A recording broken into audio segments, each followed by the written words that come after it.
కాంగ్రెస్ ప్రభుత్వ తీరు, రాష్ట్ర ముఖ్యమంత్రి వ్యవహార శైలిని రాష్ట్ర ప్రజలందరూ కూడా గమనిస్తూ ఉన్నారు.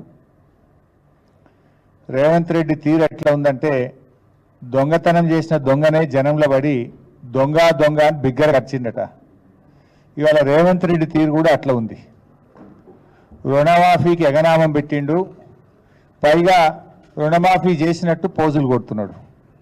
ఇప్పుడు నువ్వు పాక్షికంగా చేసినా అంటే తప్పకుండా ఒప్పుకుంటాం, పూర్తిగా చేసినా అంటే మేము ఒప్పుకోవడానికి సిద్ధంగా లేము.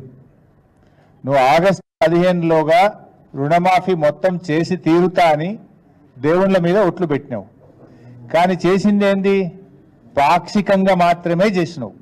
నేను పాక్షికంగా చేసిన తప్పయింది అని క్షమాపణ అడుగు, లేదు నీకు నిజాయితీ ఉంటే రాజీనామా చేయి. కానీ మొత్తం చేసిన అని చెప్పి నువ్వు నోరు బిగ్గరగా చేసుకున్నంత మాత్రానో, బూతులు మాట్లాడినంత మాత్రాన ప్రజలు క్షమించరు, బీఆర్ఎస్ పార్టీ నిన్ను వదిలిపెట్టదు. మీ రుణమాఫీ కథ ఎట్లుందంటే, వెనకటికెవడో పంచపాండవులు అంటే మంచం కోళ్ళ వలె ముచ్చటగా ముగ్గురు అని చెప్పి 2 ఏళ్ళు చూపించిందట. గట్లున్నది కాంగ్రెస్ రుణమాఫీ కథ. అసెంబ్లీ ఎన్నికల సమయంలో డిసెంబర్ 9వ తేదీనే సోనియా గాంధీ గారి జన్మదినం రోజు రాష్ట్రంలో 2 లక్షల రుణమాఫీని మొదటి సంతకంతో చేస్తామని ఆ రోజు అసెంబ్లీ ఎన్నికలప్పుడు ఉదరగొట్టిండ్రు. ఆ రోజు చెప్పిందేమో 40,000 కోట్ల రూపాయలు, డిసెంబర్ 9 అని మాట తప్పిండు. తర్వాత పార్లమెంట్ ఎన్నికలు వచ్చినాయి, వట్టిగా చెప్తే ప్రజలు నమ్మటట్లేరని చెప్పి కనిపించిన దేవుని మీదల్లా ఒట్లు పెట్టిండు. ఏ ఊరికి పోతే ఆ దేవుడి మీద ఒట్టు పెట్టి ఆ రోజు 31,000 కోట్లు అని చెప్పిండు. 15 ఆగస్టు కల్లా రాష్ట్రంలో రైతులు అందరినీ రుణ విముక్తుల్ని చేస్తా, ఈ రాష్ట్రంలో అప్పులకు రైతులకు ఉండనే ఉండవు, రుణగ్రహీతలుగా ఉన్న రైతులన్నీ కూడా నేను అప్పు కట్టి వాళ్ళందరినీ రుణ విముక్తులు చేస్తా అని చెప్పి మరి ఆ రోజు ఉపన్యాసాలు చెప్పిండు. బడ్జెట్లో చూస్తే 26,000 కోట్లు పెట్టిండ్రు. అసెంబ్లీలోనే నేను అడిగిన, ఆ రోజు బడ్జెట్ మీద నేను మాట్లాడేటప్పుడు మీరు ముందేమో మేనిఫెస్టోలో ఎలక్షన్ టైంలో 40,000 కోట్లు అన్నారు, క్యాబినెట్ మీటింగ్ పెట్టి 31,000 కోట్లు అని చెప్పారు, బడ్జెట్లోనేమో 26,000 కోట్లే పెట్టిండ్రు. మరి ఎవరికి ఎగబెడతారు? 26,000 కోట్లు ఏ రకంగా సరిపోతాయి అని చెప్పి ఆ రోజు అసెంబ్లీలో గట్టిగా నిలదీసినాం. రైతు రుణమాఫీ మీద, రైతు భరోసా మీద అసెంబ్లీలో చర్చ పెట్టాలని చెప్పి పట్టుబట్టాం. కానీ ప్రభుత్వం శాసనసభను వాయిదా వేసుకొని ముఖం చాటేసి చర్చ పెట్టకుండానే అసెంబ్లీలో పారిపోయింది, చేతులెత్తింది కాంగ్రెస్ ప్రభుత్వం. మరి మొన్న 15 ఆగస్టు నాడు ముఖ్యమంత్రి గారు ఖమ్మం జిల్లాలో మాట్లాడుతూ రుణమాఫీ అయిపోయిందని ప్రకటించిండు. సరే నిజంగానే చేసిండేమో లెక్కలు చూసినాం. లెక్కలు చూస్తే ఆయన చేసింది 17,000 కోట్లు 22 లక్షల మంది రైతులకు మాత్రమే చేసిండ్రు. అసెంబ్లీ ఎన్నికలప్పుడు ఏం చెప్పిండ్రు? 40,000 కోట్లు అని చెప్పిండ్రు. ఇప్పుడు తీరా చేసింది 17,000 కోట్లు, అంటే 23,000 కోట్లు కోత పెట్టిండ్రు. ఇచ్చింది తక్కువ, కోత పెట్టింది ఎక్కువ. ఇచ్చింది 17,000 కోట్లు, కోత పెట్టింది 23,000 కోట్లు. పార్లమెంట్ ఎన్నికలప్పుడు ఏం చెప్పిండు? పోనీ ముఖ్యమంత్రి స్వయంగా చెప్పిండు, పార్లమెంట్ ఎన్నికల్లో చెప్పిండు, క్యాబినెట్ అయిపోయిన తర్వాత క్యాబినెట్ మీటింగ్ తదనంతరం ముఖ్యమంత్రి చెప్పిండు, రాష్ట్రంలో 31,000 కోట్లు రుణమాఫీ చేయవలసి ఉందని, 47 లక్షల మంది రైతులకు చేస్తామని స్వయంగా ముఖ్యమంత్రి చెప్పిండు. మరి 31,000 కోట్లు అని చెప్పి ఇవాళ చేసింది ఎంత? 17,000 కోట్లు, అంటే 14,000 కోట్లు కోత పెట్టిండు. 14,000 కోట్లు కోత పెట్టి రుణమాఫీ అయిపోయిందని మాట్లాడతాడు. నీది నోరా మోరా?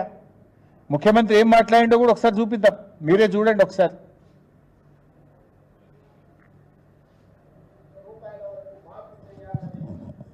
మా మంత్రివర్గంలో మేము నిర్ణయం తీసుకున్నాము, ఈ రుణాలు మాఫీ చేయడానికి దాదాపుగా 31,000 కోట్ల రూపాయలు అవసరం అవుతున్నది.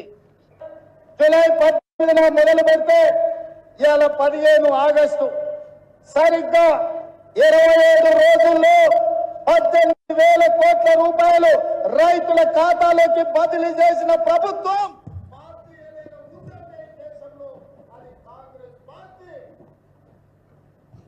ఆయనే స్వయంగా చెప్పిండు 31,000 కోట్లని. అది క్యాబినెట్ మీటింగ్ యొక్క రిజల్యూషన్. నేనేం చెప్తాడు, ఖమ్మంలో 18,000 కోట్లు చేసిన అంటాడు. మరి 31,000 కోట్లు అని చెప్పిన నువ్వు 18,000 కోట్లు చేస్తే మరి రుణమాఫీ సంపూర్ణంగా అయినట్టా కానట్టా? ఏ రకంగా ఇది సంపూర్ణంగా అయినట్టు? రైతుల సంఖ్య నువ్వు ఆ రోజు 47 లక్షలని చెప్పినావు, కానీ నిన్నటి వరకు 3 విడతల్లో రుణమాఫీ అయిన రైతులు కేవలం 22 లక్షలు మాత్రమే.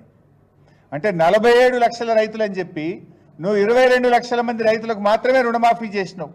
అంటే ఇది కేవలం 46% మంది రైతులకు మాత్రమే ఈరోజు రుణమాఫీ జరిగింది. అంటే సుమారు 25 లక్షల మంది రైతులకు ఇవాళ రుణమాఫీ నువ్వు ఎగనామం పెట్టినావు.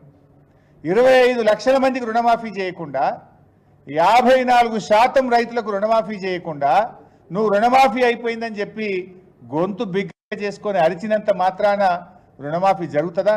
ఇది మోసం కాదా?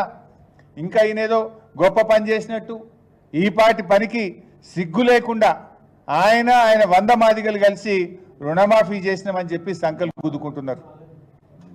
వంది మాదిగలు ఇవాళ మాదులు క్షమించాలి, వంది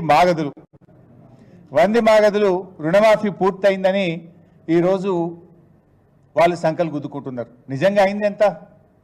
అయింది తక్కువ, కానటువంటి రైతులు ఎక్కువ. 54% మంది రైతులకు రుణమాఫీ కాలేదు. ఇవి నేను చెప్పిన లెక్కలు కాదు, స్వయంగా కేబినెట్ నిర్ణయాలు.